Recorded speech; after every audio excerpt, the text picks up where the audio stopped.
آگے فرعون اس کے درباری بیٹھے ہوئے ہیں، حضرت موسیٰ علیہ السلام کا مقابلہ ہے فرعون کے جادوگروں سے۔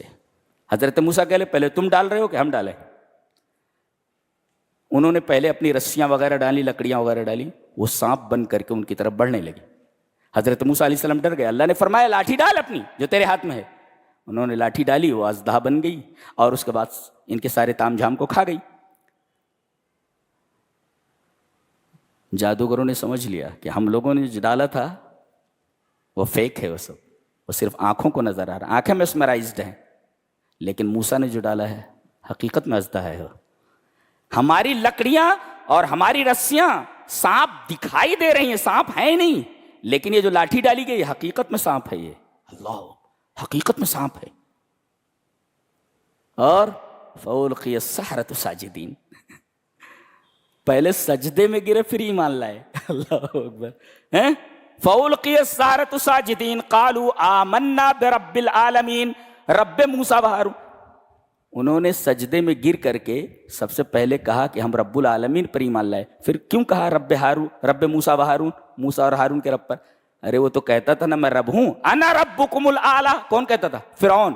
تو آگے رب موسیٰ و ہارون کہنے کی وجہ یہ کہیں یہ بدماش نہ سمجھ لے کہ رب العالمین میں ہی ہوں، موسیٰ اور یہ جادوگر ہم کو رب العالمین کہہ رہے ہیں۔ جادوگروں نے کہا کہ تم رب العالمین کہاں ہو؟ ہم رب العالمین کس کو مان رہے ہیں؟ جو موسیٰ اور ہارون کا رب ہے۔ قالوا آمنا برب العالمین۔ یہاں ایک مفسر نے بڑی شاندار بات لکھی ہے، حقیقت جان کر کے حق واضح ہو جانے کے بعد انہوں نے دیر نہیں کی، کوئی دیر نہیں کی، تعقیب کے لیے آتا ہے، فوراً ہی سجدے میں گر گئے۔ مفسر لکھتا ہے طووا السحرۃ طووا تاریخہم المظلم بسجدۃ، تمام جادوگروں نے اپنی پوری تاریخ زندگی کی تاریخ کو ایک سجدے میں لپیٹ دیا انہوں نے۔ اللہ کتنا شاندار تبصرہ ہے معلوم ہے، پوری زندگی کے گناہ ہیں، ایک سجدے نے تمام گناہوں کو ختم کر دیا ہے۔ یہ ہے سجدے کی حیثیت۔ اللہ اسی وجہ سے اللہ فرماتا ہے وسجد وقترب، سجدے میں چلے جاؤ، سب سے زیادہ قریب ہو جاتے ہو میرے تم۔ فَأُلْقِيَ السَّحَرَةُ ساجدین، انہوں نے زبان سے کہنے کے بجائے پہلے عمل کیا، انہوں نے کیا؟ سجدے میں گر گئے۔ فرعون بہت پریشانی ہے، تو معاملہ الٹا ہو گیا، کہا کہ ہاتھ داہنا کاٹوں گا، بایاں پیر کاٹ دوں گا، یعنی خلاف سے تمہارے ہاتھ پیر کاٹ دوں گا۔ جانتے ہیں موت سامنے ناچ رہی ہے، کیا کہہ رہے ہیں؟ دیکھو ان کی دعا، دیکھو ان کی، ربنا افرغ علینا صبرا وتوفنا مسلمین، اے ہمارے رب ہمارے اوپر صبر اڈیل دے۔ صبر اڈیل دینے کا مطلب یہ ہے سب جمیع ما فی لینا، برتن کے اندر جو کچھ ہے وہ پورا اڈیل دیا جائے، اس لیے کہ یہاں ٹارچر انتہا درجے تک ہے، یعنی ہاتھ کاٹا جا رہا ہے، پیر کاٹا جا رہا ہے، زندہ آدمی کو کاٹا جا رہا ہے۔ ظاہر ہے کہ یہاں صبر کی نہیں بلکہ افراغ صبر کی ضرورت ہے، صبر اڈیل دیا جائے۔ وہ ٹارچر کو بھی سمجھ رہے ہیں کہ کتنا خطرناک قسم کا ٹارچر ہے، رب سے دعا کر رہے ہیں ربنا افرغ علینا صبر، صبر کو ہمارے اوپر اڈیل دے کہ ہم صبر سے نہا جائیں۔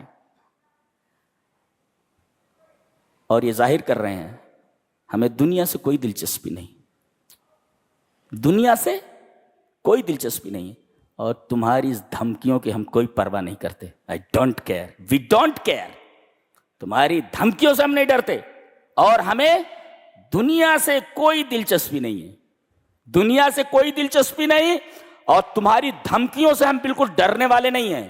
دو، اور تیسرے، ہم چاہتے ہیں کہ آخرت میں ہمیں جہنم سے نجات مل جائے، یہ مقصود ہے ہمارا، یہ مقصود ہے۔ تو جان جاتی ہے، جان، مسئلہ یہ نہیں ہے کہ جان، مسئلہ یہ نہیں ہے کہ جان کیسے بچائی جائے، مسئلہ یہ ہے کہ ایمان کیسے بچایا جائے۔ اصل یہ ربنا افرغ علینا صبرا وتوفنا مسلمین، ہمارے رب ہم مسلمان ہو کر مرنا چاہ رہے، وفات دے تو ہم کو مسلمان ہو کر کے۔ اللہ اکبر، یہ ہمارے لیے اسوہ ہیں، یہ نمونہ ہے ہمارے لیے، اور پتہ چلتا ہے کہ ایمان کی کیا قدر و قیمت ہے۔ یہ ایسا نشہ ہے جسے دنیا کی کوئی ترشی نہیں اتار سکتی۔ اللہ۔ اس کے بعد حضرت موسیٰ علیہ السلام کا ایک بیان ہے۔ موسیٰ علیہ السلام اپنی قوم سے کہتے ہیں 2 کام کرو تو تم کو 3 چیزیں ملیں گی۔ 2 کام پر 3 چیزیں، کیا؟ استعینوا باللہ، ہر کام میں اللہ سے مدد مانگو، 1، وصبروا، اور دوسرے صبر کرو۔ استعانت باللہ اور صبر، اللہ سے مدد اور صبر، یہ دونوں چیزیں اگر تمہارے پاس ہیں تو ان الارض یورثها من یشاء من عبادی، اللہ تعالیٰ تمہیں زمین میں تمکین عطا کرے گا، یہ زمین تمہارے حوالے کر دے گا، 1۔